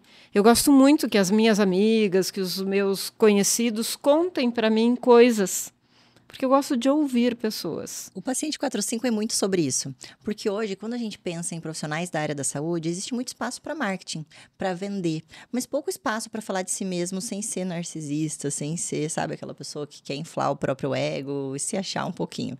E esse espaço é para vocês contarem um pouco a respeito de vocês, não necessariamente vendendo alguma coisa, não necessariamente fazendo uma propaganda sobre si, mas compartilhar mesmo, porque outros profissionais assistem e conhecem um pouco mais a respeito do que você faz e da sua utilidade enquanto profissional, né, do quanto você pode fazer e transformar o mundo, mas também se identificam com quem você é como ser humano. Eu já tive histórias aqui completamente diferentes da minha expectativa e histórias muito acima da média, sabe? Alguém que eu achava que seria uma história normalzinha vem com uma história linda, transformadora. Ou uma pessoa que fora das câmeras, fora de tudo, é tido como um profissional assim, assado, chega aqui e mostra que a personalidade, que a pessoa por trás do jaleco é totalmente diferente. O Paciente 45 é muito sobre ouvir a história das pessoas também. É muito lindo isso, né? Fascina. Muito coincidente. E as pessoas hoje não querem parar para ouvir. Eu quero. Eu acho que o público que assiste, que ouve podcast... Esse tem uma visão diferente, né? Não sei se isso acontece com você, não sei o quanto você consome rede social, mas o pessoal que está nos assistindo em casa provavelmente vai entender do que eu estou falando. Chega um momento em que você consome tanta informação, propaganda, rede social, vídeos rápidos, vídeos curtos, que vem em você uma sede de algo mais profundo. E nessas horas é melhor você conhecer um profissional muito bem do que 100 somente a fotinha do final de semana. Então, nesses momentos, o mais profundo tem espaço. O superficial tá tanto que, demodê já, né? Que as pessoas estão buscando algo mais intimista, mais histórico, mais aprofundado, né? Eu acho que a galera vai amar te conhecer um pouco mais, sério. Próximo assuntinho. Eu sorteio aí com gosto. Ai, viagem. Adoro viajar. Séries, você já conhece quantos países? Você tem um número? Eu e meu filho um dia fizemos a conta para ver quem estava na frente.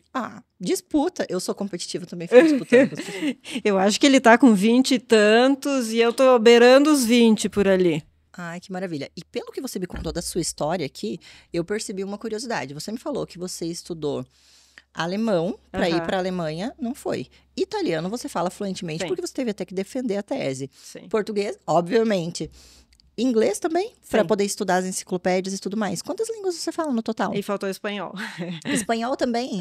Os materiais para estudar eram muito em espanhol, né? Desde a minha faculdade, porque eu tinha muito professor americano, não, espanhol, argentino. É Rio Grande do Sul, É. né? Uhum. E a fazenda do meu avô, na região de Bagé, era divisa com o Uruguai. Uhum. Então era mais fácil a gente ir no supermercado no Uruguai do que vir para a primeira cidade brasileira. Então o espanhol, para mim, e o italiano são línguas de casa, do quintal, assim. Então são 5 línguas. É. 5 línguas. E você consegue escrever ou mais falar? Italiano, português, inglês? Você consegue Eu escrevo. conversar? Escreve, Agora, né? o alemão eu não consigo escrever. Mas entender, sim. Sim. Eu tenho uma raizinha ali, eu consigo entender. E o inglês e o alemão têm similaridades, São né? anglo-saxônicas, né? Sim, são mais compreensíveis em termos de Sim. ouvir e compreender. Sim. De falar, já esquece, né? Elas são muito parecidas porque têm o mesmo radical, assim como o português, o espanhol e o italiano têm o mesmo radical, que é o latim, né? Uhum. Então, a próxima que eu vou fazer é árabe. Árabe, séries. Uhum. E posso falar uma coisa pra ti? Quando eu vejo você, seus traços, assim, o seu jeito, não sei se é o jeito que você se mexe, as expressões, mas esse um pouco de acolhimento, um pouco de humor e bastante seriedade, assim, tipo uma ética, isso me remete muito às minhas amigas árabes, sabia? Muito. Uhum. Uma coisa que eu conversei, te falando isso agora, lembrei. Uma das primeiras vezes que eu conversei contigo, acho que no consultório mesmo, eu te perguntei de onde veio o seu nome. Porque o nome das séries é diferente, né? Conta pro pessoal de casa a origem desse nome bonito. Ceres é a deusa da agricultura na mitologia grega, né? Na mitologia romana, que vem logo a seguir, é Deméter, né? Então, minha mãe, quando estava grávida de mim, e depois eu conto uma história sobre a gravidez, né? Perdeu a aposta com a minha madrinha. A minha madrinha dizia que seria menina e a minha mãe dizia que seria menino. E aí a minha madrinha disse, então terá o meu nome. E ela chama-se Ceres, né? E aí, por isso, eu recebi esse belo nome, que eu adoro. Eu gosto muito do seu nome, Ceres. E para alguém que trabalha em um ramo tão distinto, tão raro, vamos falar a verdade, é raro, né? Hoje você encontrar uma sexóloga que tem todo esse viés de tratamento, né, de tudo que você faz. O teu nome, eu acho que melhora, pensando em termos de marketing agora, né, na minha praia. Teu nome também ajuda o teu posicionamento, sabia? Eu acho que se você fosse tipo a Ana Fulana. Favorece, né? Eu acho que a identidade, quando a gente é criança e adolescente, ser diferente é um problema. Para mim, vou falar minha vez agora, né? Quando eu era criança, adolescente, ser japa, ser diferente era um problema. Mas agora que eu sou diferente, para mim, no meu trabalho, no que eu faço, faz muito bem. Porque alguém vê, não esquece mais o rosto. Exato. Fala o nome e já sabe de quem se trata, né? Sim. E você, Ceres, também, eu acho que seu nome é lindo e favorece muito, sabia? E sabe que o meu marido, por ser da agronomia, né? Sempre... Ele achava o máximo. E os amigos dele mais ainda. Cara, casou com a deusa. E ele diz isso. Sério? Nas reuniões com amigos e tudo mais, quando ele tem que fazer alguma palestra, ele diz, e eu sou casado com a deusa da agricultura. Todo mundo fica assim, ué, o que será que esse cara tá falando? E ele fala, minha mulher chama-se Ceres. Eu gosto dessas piadas para bons entendedores, sabia? Que só quem pega referência, eu curto um pouquinho. Sobre viagem, qual que foi a sua última viagem? Ou uma viagem que mais marcou sua história, transformou? Você fala, nossa, agora... Olha, não tem como não dizer que esses 3 meses morando na Itália, né? Eu conheci a Itália de cabo a rabo. Ai, que delícia. Nos finais de semana, eu passeava a rolê, né? E a Itália é uma coisa assim, ó. Eu sou 75% italiana e 25% alemã, né? Itália é o meu quintal. Porque os meus avós falavam italiano. As comidas que eu comia em casa, as comidas que eu comi lá, né? Então, nossa, muito aprazível, muito aprazível. E conhecer a cultura, ver os hábitos familiares ali estampados, né? O meu pai atende o telefone e diz, pronto! E eu sempre achei muito estranho. Um dia, eu numa parada de ônibus, em Verona, um sujeito no meu lado diz assim, pronto! Eu levei um susto. Meu pai tá aqui.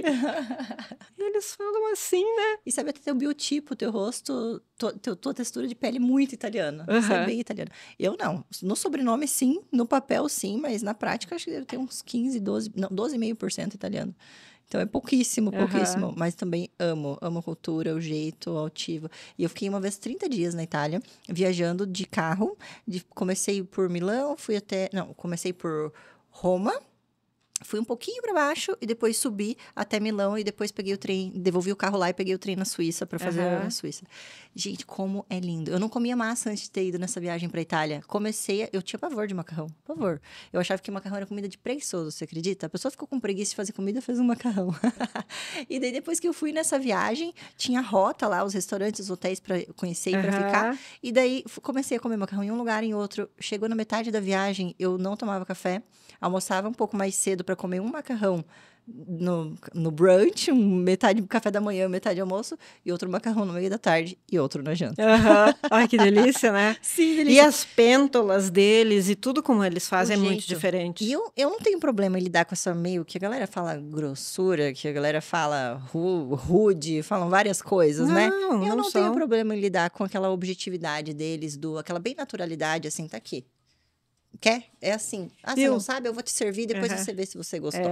Eu gosto dessa objetividade, não me incomoda. Eu também não. Eu me senti tão em casa, tão assim gostoso. A Itália realmente é um lugar abençoado, por Deus. Agora eu tô com a próxima viagem, tô organizando. Eu adoro organizar viagem. Ai, me chame para uma. Eu quero. Eu já fui mais de gostar, agora eu gosto de ir com tudo pronto. Eu não. Eu acho que nunca vou passar essa fase. Porque tem todo o viajar, além do agregar conhecimentos, isso tudo que a gente falou, eu acho que tem um outro sabor que é bem inconsciente de liberdade. Tá? Porque, veja, quando eu estou aqui caminhando enquanto séries, tem sempre uma cobrança de séries. Seja séries, não sai do papel. E ser turista é uma liberdade, porque ninguém te pergunta quem tu é, turista da onde? Só. Então, a viagem é muito isso para mim. É o momento que eu posso andar descabelada, fazer piada, fazer babaquice. Tô nem aí. Será que a gente acessa mais o nosso self, o nosso, sabe, o nosso interior, o ser íntimo? A liberdade. Quando a gente tá viajando? Eu sim, sem dúvida. Eu digo, depois desses 3 meses lá na Itália, eu voltei, eu sou de Gêmeos, né? Por isso que gosta de falar, de conversar, de tudo. Aí eu voltei e disse assim, achei a minha gêmea. Tá lá na Itália. Eu mesma. Eu lá na Itália sou a minha gêmea que não pode ser aqui. Porque eu tô livre. Eu sou lá apenas uma turista. Olha que delícia. Eu me peguei, quando eu comecei a viajar bastante, assim, eu consegui acessar um outro lado que depois eu mantive. O da criança, o mais leve, o engraçado, o divertido, o extrovertido. Por muito tempo na minha vida, antes do Hoffman, antes de muita terapia e tudo mais, eu mantinha um papel até um pouquinho snob. Sabe, assim, vou desprezar para não ser desprezada, não vou dar espaço, não vou ficar dando moral, sabe? Algo nesse aspecto. E quando eu viajava, eu queria conhecer todo mundo, eu queria conversar com todo mundo, eu queria ser legal com todo mundo. E voltava para Cascavel, não, agora vamos entrar no papel de novo, não me misturo, nego bom não se mistura, sabe? Aquela coisa.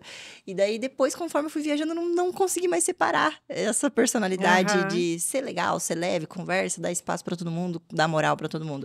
E realmente, agora pensando melhor, quando você tá longe, você não fica preso no papel. E tem pessoas que não gostam de viajar. E eu tenho uma teoria maluca da minha cabeça. As vozes da minha cabeça. Eu tenho uma teoria da minha cabeça que tem algumas pessoas que não gostam de viajar. Até pessoas íntimas, assim, que eu conheço mais intimamente. Talvez seja essa a fonte da minha crença. Porque quando elas estão aqui ou estão na casa delas, elas têm aquele personagem e as pessoas ao redor também atuam em torno dessa persona, desse papel. E quando ela vai pra fora, ela é só mais uma pessoa. E nem todo mundo tá pronto pra quebrar esse ego. Pra quebrar esse deparar paradigma. com isso, né? Se deparar com sou apenas um ser humano. E eu não mando em nada e não sou o dono do mundo e não sou o dono da verdade. Muitas vezes, né? Então eu fico pensando, tem gente que tem toda a liberdade do mundo, dinheiro, tempo, talvez não conhecimento, né? Mas dinheiro, tempo, possibilidade de viajar e não gosta porque não quer sair do papel. Aquele papel de poder, ou então o papel que seja lá. Não quer ser o nada lá fora, né? Porque lá fora a gente é ninguém, né? Sai totalmente. É uma liberdade e também tem isso, né? O ninguém também tem um preço, um risco. Mas é tão gostoso. Eu gosto.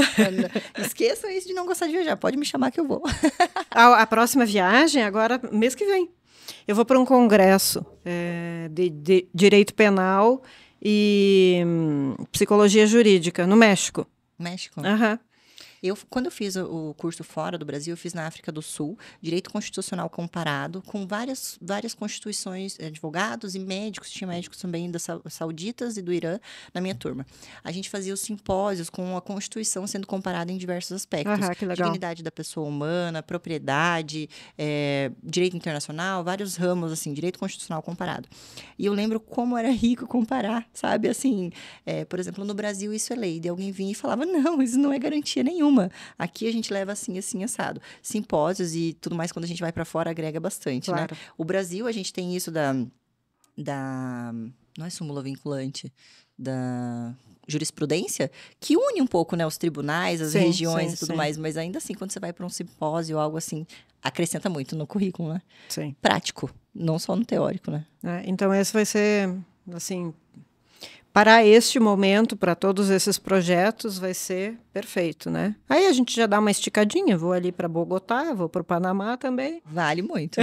Ótimo. Não tem como não ir, né? Próxima perguntinha. Manias. Séries, e agora? Putz. Aí lascou-se. Fácil. Uma psicóloga com manias. Capaz que não, né? Óbvio que sim. As pessoas têm esse tabu, essa crença que a gente, de que o esse é o problema do ser psicólogo o tempo inteiro. A gente não pode ficar chateado, não pode ficar irritado, não pode ter toque de vez em quando. Né? Não, tem que ser um sujeito assim meio chato. De gesso. Não. É igual a blogueira. A blogueira não pode ser feia, não pode falar, não pode reclamar, não pode nada. Só ser linda e puxa saco. Não, negativo. Estereótipo é pesado, né? As pessoas assim. E sabe que eu não conhecia esse estereótipo. Eu vou na psicóloga desde os 6 anos de idade. Primeira vez que eu fugi de casa, daí me levaram na psicóloga. Eu sempre para mim a psicóloga era um lugar de se encontrar, de se olhar e se ver, se escutar, de autoconhecimento, de acolhimento, era muito bom. Quando eu estava na faculdade, tinha uma psicóloga, uma menina que já era formada, que ela era psicóloga no meio da nossa turma e tal, e um colega meu não implicava com essa guria. E daí, durante um trabalho lá, eu acho que a gente fez um júri simulado, um menino falou assim, essa menina, Sarna aí, psicóloga com as unhas todas roídas. E come e engorda e tudo. O menino falou isso na minha turma.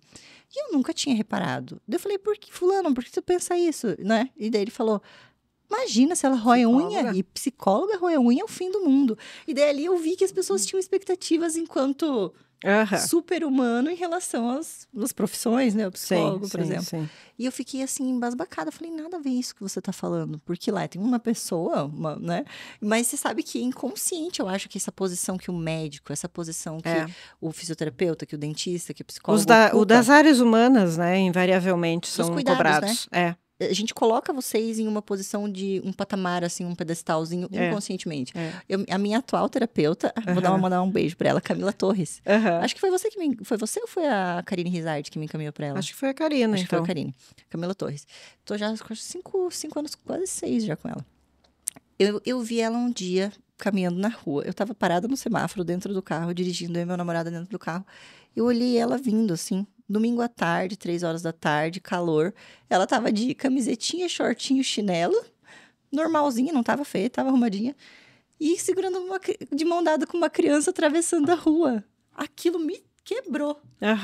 Eu falei, Álvaro, ela aqui é a minha terapeuta.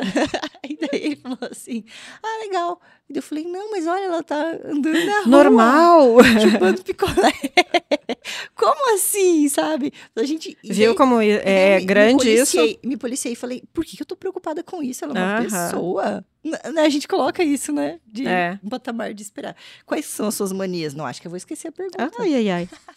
Eu sou muito organizada com as coisas, sabe? Sério? Sim, sou muito organizada. Não tenho toque, mas eu tenho um nível de organização muito grande. E aí isso acaba me irritando. Consome energia mental? Não. Acaba me indispondo, às vezes, com as pessoas. Porque eu tento fazer tudo do melhor jeito, do jeito mais organizado, manter casa e tal. E as pessoas não são assim, né?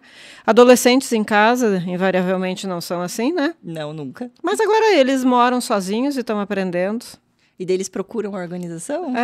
Então, devagarinho, trilhando esse caminho. Olha. E aí eu vejo, né? Olha, aquilo que criticava, né? era tão ruim, agora tá sendo tão bom, né? A Aham. organização. Eu percebi isso em algumas dinâmicas. Eu ouvi uma pessoa falando uma vez assim: eu não me disponho a arrumar e não reclamo se eu baguncei e tá bagunçado. Mas eu gosto quando tem alguém que arrumou. E eu Aham. gosto quando tá tudo em ordem. Falei, olha, eu acho que a maioria das pessoas se sentem assim, porque eu não conheço ninguém que fale, eu me sinto bem nessa zona, nessa bagunça, essas coisas esparramadas e tal. Mas às vezes a pessoa não tem a prática ou não tem a disposição para colocar em ordem. Eu Aham. acho que quem tem essas manias geralmente é a pessoa que está disposta a fazer o esforço para manter a ordem, para colocar em ordem. Eu tenho mania, mas a mania eu sei que é minha. Por exemplo, no Aham. final do ano, fomos com a família pra praia, tava todo mundo lá.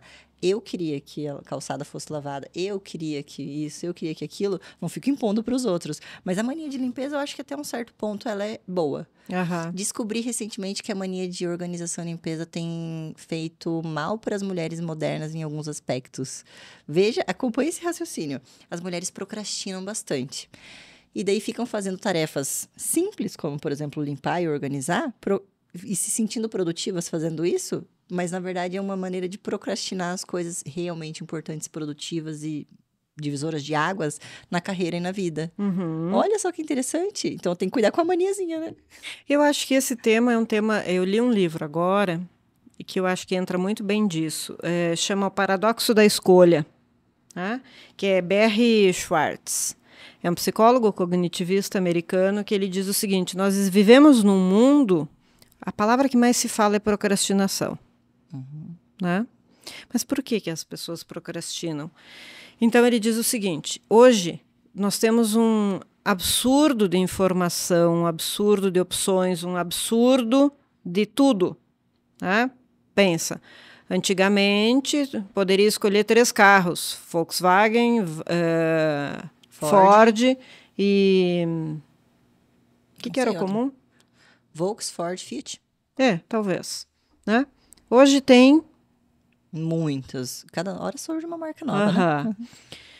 Então, frente a isso, que é o que eu vou escolher agora, por que eu escolho não fazer o importante e vou fazer o desimportante, que também é importante, mas não é o preponderante daquele momento, o gráfico de Pareto, né? Uhum. Porque às vezes eu fico tão angustiada em ter que fazer uma escolha, seja lá do carro, da calça jeans, da viagem, qualquer coisa, porque eu tenho tanta opção, e isso começa a ser angustiante, porque, e agora? Mas eu queria essa tão boa, mas aquela é fundamental. Aquela lá, nossa. E as pessoas deixam de ir para o lugar da escolha para não se defrontar com essa angústia. Então elas procrastinam. Procrastina. Aí o dia que fez a escolha, bom, hoje eu preciso fazer, né?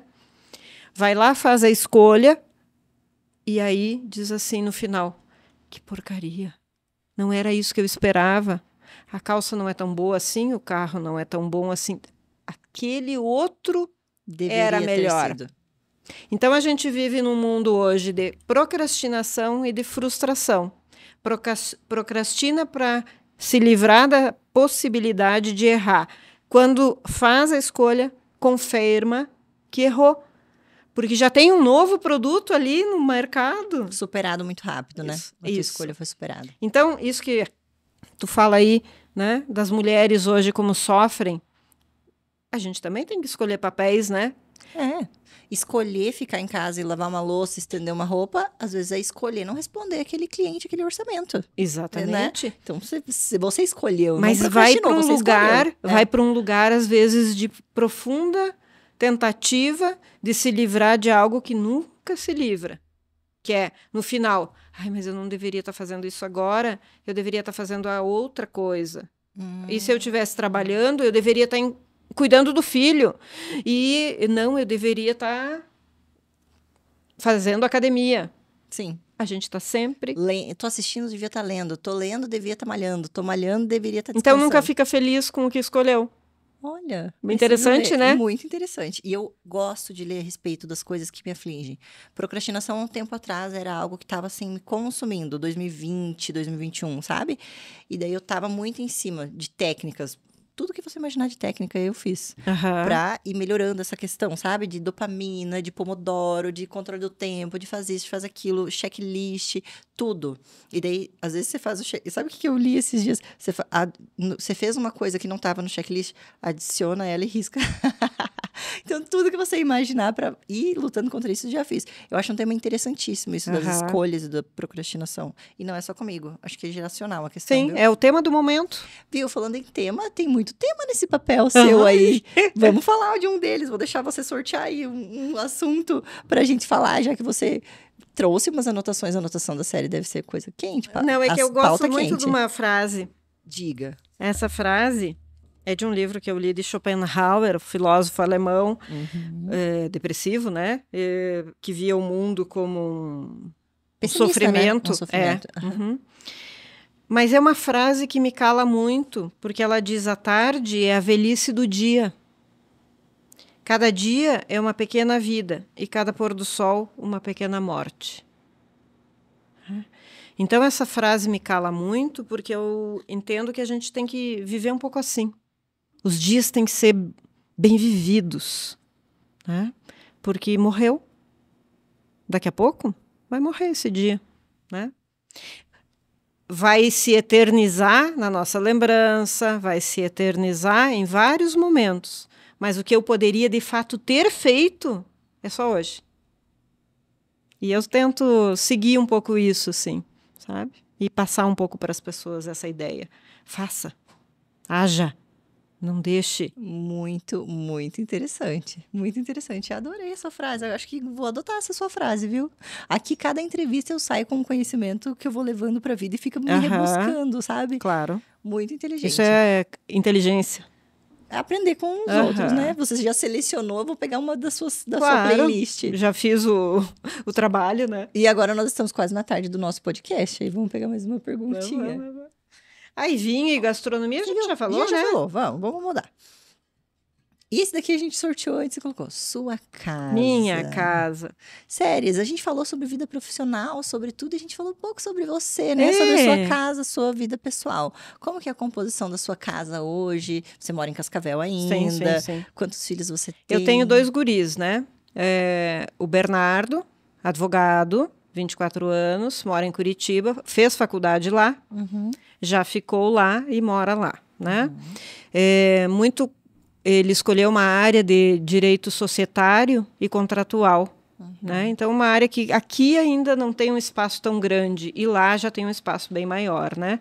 E está muito contente, muito bem situado, muito posicionado no escritório que trabalha, fazendo pós-graduação no INSPER, em São Paulo, e a vida está andando para ele, né? Lorenzo, meu segundo filho, está com 18 anos, foi esse ano para Curitiba, né, fazer faculdade de criminologia. Nossa, todo mundo na mesma veia. Ele tem esse desejo de entrar para as forças policiais, né? Então, o curso de criminologia na Unicuritiba é o primeiro curso de criminologia no Brasil. Né? Veja assim, eu conheci muitos criminólogos na Itália que faziam mestrado comigo. Né? Na própria América Latina, agora eu vou encontrar uma amiga mexicana que é criminóloga. Então, a criminologia ela é muito ampla e vasta fora do Brasil. Porém, no Brasil, engatinha de novo. Né? E a vertente da criminologia é abrir espaço para esses que têm talvez já o interesse nas forças policiais para já entrar... Uma qualificação a mais. Por um viés que entenda e saiba falar sobre a demanda crime, né? E tem muito no Brasil, né? Opa! A gente pode não ter a criminologia, mas a criminalidade é bem avançada. E a criminalidade é estudada pela criminalística e criminologia, né? Então ele está no lugar certo. E é uma demanda reprimida, né? A gente pode transformar a realidade colocando as maneiras certas de conduzir, né? Em termos de políticas. Quando a gente fala o termo políticas públicas é batido e as pessoas têm uma ideia negativa em relação a isso. Sim. Mas política pública também é a maneira como a gente vai punir, como a gente vai processar, o que é certo, o que é errado, o que é mais grave, o que é menos grave, a fim de ir endireitando, conduzindo a sociedade, né? É um mapeamento, né, muito claro do como a coisa acontece para como prevenir. Traduzindo em termos de saúde, né? Você tem que saber que vírus você está tratando, o antibiótico, a posologia certa, para daí você conseguir um resultado clínico melhor, né? A criminologia pode transformar o padrão ali, o gráfico da criminalidade. Então, eu imagino, assim, isso a gente fala lá no Nucria, né? As forças policiais, talvez com os próximos anos, vão ter uma melhora, sim. Que bom, né? Sim. Transforma, muda muito. Esperamos. Eu também. Eu tenho muita fé nas instituições, assim.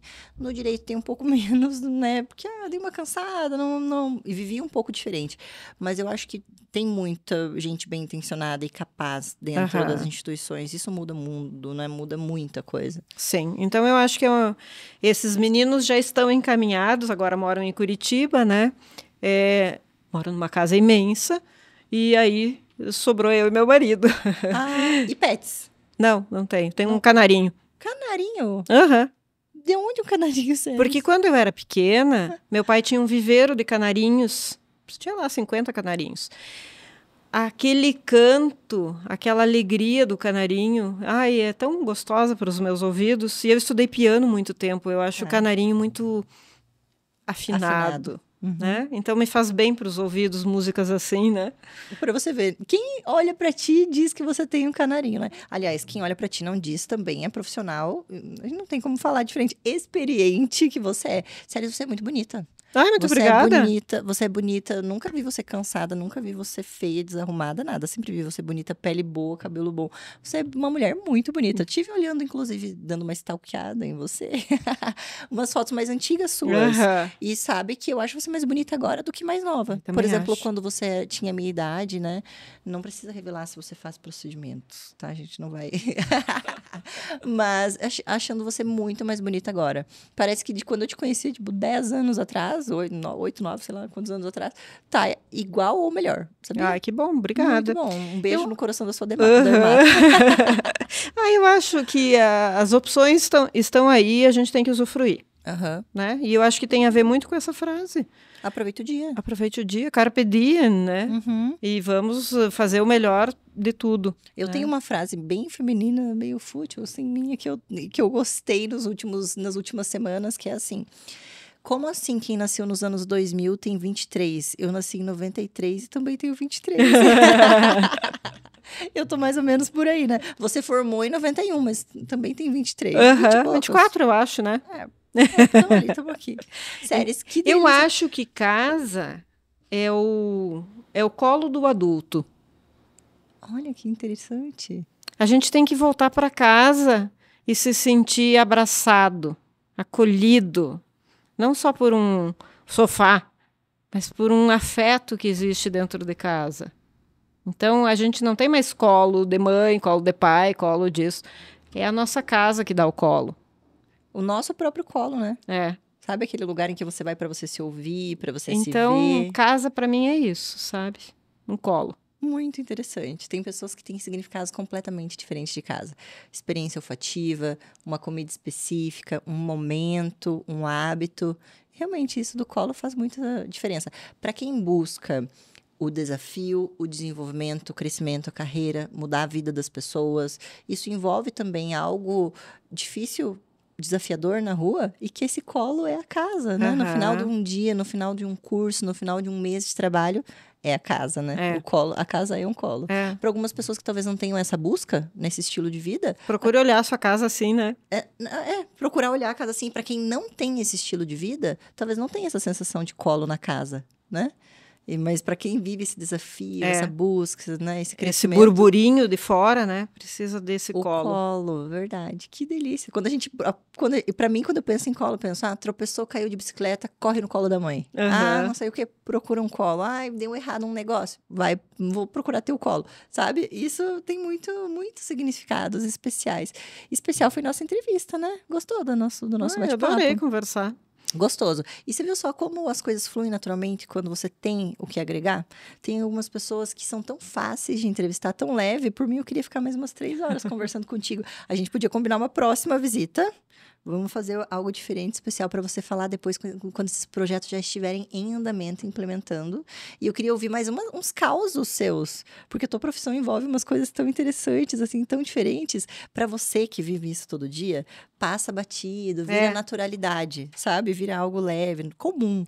Mas para nós que somos alheios a essa rotina diferente desse assunto especial, é algo muito curioso, assim, que a galera fica vidrada. Você deve perceber isso, né? Sim. Muito legal. As pessoas invariavelmente perguntam, conta alguma história que tenha passado, que tenha vivido ouvindo, né?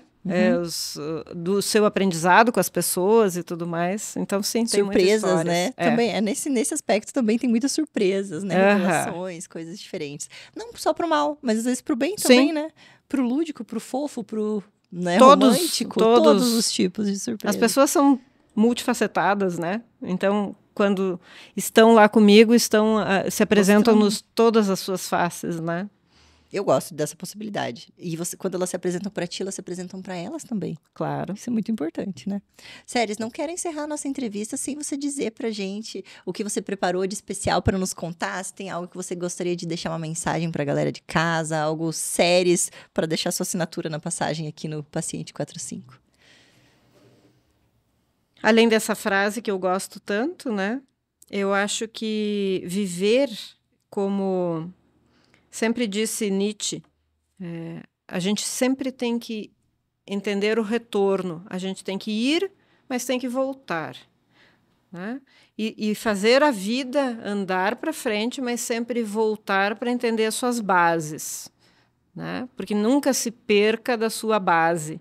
Nunca se perca de si, dos seus alicerces. Então, acho que é isso que eu tento ensinar para os meus filhos, né? Ande, mas carregue junto aquilo que aprendeu. Né? E eu levo a vida assim também. Vários profissionais que estão começando agora no seu ramo, não necessariamente na especialidade que você faz, mas nos profissionais da saúde que lidarão com humanos. Você teria uma dica preciosa que você daria para séries de 30 anos atrás ou talvez uma dica que você recebeu de algum mentor e que fez muita diferença, você gostaria de enaltecer? Eu sempre fui muito atrás das coisas, né? E eu acho que essa é a trajetória. E eu diria para as pessoas... eu dei aula na docência por 10 anos. Né? Saí, porque chega uma hora que a gente cansa da docência, né? E talvez há um tempo atrás um pouco decepcionada com os alunos pela falta de busca, pela falta de curiosidade, pela falta de desejo de ir, né? Então eu diria isso, né? Para aqueles alunos que passaram por mim e que prosperaram, aprenderam um pouco isso, né? Para os demais, eu diria, os que estão iniciando agora, o desafio é muito maior, tem muito mais gente, né? Tem práticas de todos os jeitos por aí, né? Então, você tem que ser muito bom. Vá atrás de ser muito bom. Muito bom. Muito bom conselho também. Busque, né? Busque. Difícil imaginar que alguém tem que dar um conselho desse tipo. Busque. Pois é. Mas é necessário, né? A gente está vivendo por aí, conhece muita gente, conversa com todo mundo, sabe que a busca tem diminuído, mas ela é essencial. Não só para a qualidade do que você faz, mas para a realização. Né? Para realização pessoal, para realização do teu propósito no mundo, né? Aquilo que você veio a fazer ou deixar de fazer, ou busca, né? Daqui a pouco eu vou ir para o doutorado na Itália ou, sei lá, na Espanha. Olhando de fora, a pessoa fala, mas o que mais essa mulher quer? Eu quero. E pronto, e vou atrás. E é realizador, né? Quem não busca não se realiza. E eu tô super realizada com a nossa entrevista de hoje. Espero que vocês, nossos ouvintes e telespectadores, tenham gostado também. Não sei se você tá aqui nos ouvindo pelo Spotify, pelo YouTube, pelo Instagram, pelo Facebook. Enfim, você pode nos encontrar em todas as redes sociais sob o mesmo nome, Paciente 45. Séries, vou contar pra você. Você sabe por que é Paciente 45? Eu ia perguntar. Paciente 45, porque 45 é o DDD da nossa região. E os pacientes nos ouvem e sempre você é paciente de alguém. Você é paciente de alguém, eu sou paciente de alguém. E a gente quer sempre saber quem tá por trás do Jaleco, quem é o ser humano e a história por trás da pessoa que dedica um cuidado especial, um conhecimento especial para a nossa melhoria de vida, da saúde, de tudo mais. 45 é o DDD de Cascavel e região, e seria uma maneira de identificar, de criar essa identidade com o nosso público e com o pessoal regional e local, em relação aos profissionais da saúde, Paciente 45. Porque nós, pacientes, a gente vê paciente, a gente se interessa mais pelo codinome doutor. Quando tem alguma coisa escrito doutor, teu olho corre ali, né? Mas o paciente interessa a vocês que são profissionais da saúde. Quando você vê uma coisa paciente, para você acende. Então, a gente fez o paciente realmente para que vocês tenham esse olhar diferente de olhar para quem está aqui, mesmo que seja um especialista da área da saúde, como também uma pessoa, um paciente. Ai, linda a metáfora, né? Foi algo pra gente muito poder bem construída. As pessoas. Porque se eu coloco o doutor 45, faria mais sentido em alguns aspectos, porque vocês, na maioria dos casos, são doutores, né? Os entrevistados, os nossos convidados. Mas o paciente traz um olhar diferente, né? Sim. Porque quem trabalha na área da saúde, quando alguém anota paciente Andresa, paciente Séries, quando vem o antes, o paciente tem um significado diferente, né? Uma importância, um carinho especial. Por isso, o nosso paciente 45 está aqui. Para você que é nosso telespectador, nosso ouvinte, encontrar a doutora Séries nas redes sociais, é Psicoséries. Não, Séries Canale. Séries Canale. Ponto. Psicosex, que é da sexualidade, do consultório, né? E Perito Crime Sex, que é das perícias. Então, para os pacientes ou para os advogados, para ser assistente técnico, né? Eu sou do TJ Paraná também, né? Sim. A doutora Séries atende vários tipos de necessidades e procedimentos diferentes, né? Além do atendimento clínico, não sei se está tendo vaga, né? Sempre tem lista de espera. Mas sempre chega o seu momento. Para atendimento clínico é o Séries Canale.psicosex, que é o da clínica, e tem também o dos atendimentos das perícias, das assistente de acusação, todos os outros tipos de trabalhos jurídicos ali no Perito Sex. Isso. E ali nas redes sociais, no Google, tem muita informação sobre as séries para vocês conhecerem um pouco mais, além das histórias que vocês ouviram conosco aqui no podcast hoje. Eu espero que você que nos acompanhou até aqui no podcast tenha gostado de conhecer um pouco mais a respeito dessa pessoa profissional, mãe e mulher maravilhosa, admirável. Eu já era sua fã antes, agora mais do que nunca, conhecendo você ainda mais motivos para admirar. Um beijo, obrigada por ter nos presenteado aí com a sua presença e com tantas informações gostosas hoje. Um abraço para vocês que ficam em casa e até o nosso próximo episódio.